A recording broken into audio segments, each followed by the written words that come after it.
The internship is like a safe place to explore the things that God has put on your heart and to learn about God's heart for the poor.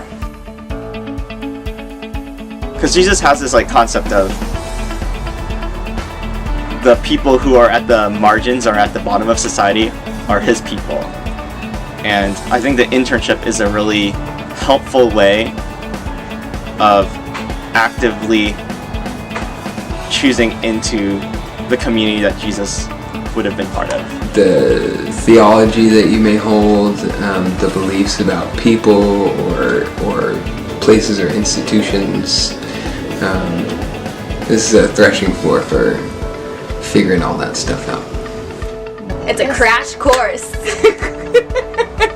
Oh, sorry, what was the question? In what? Crash course in what? All the things. Crash course on how to follow Jesus more fully, how to be more congruent and integrous in your walk, how to care and really love people well, whether that's your teammates, people who lived in poor context, and sometimes that rubs up against yourself, and you're like, oh man, I have this really ugly thing on the inside that needs to be uprooted.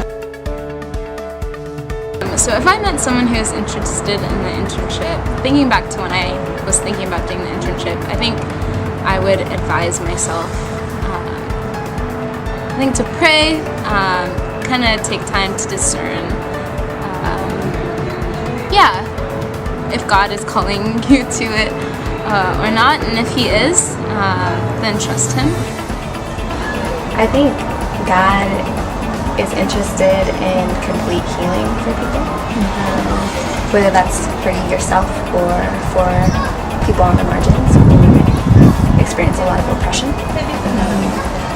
I think there's been multiple instances that I've seen God work, whether it's in myself or in my teammates or people that I've interacted with in the community.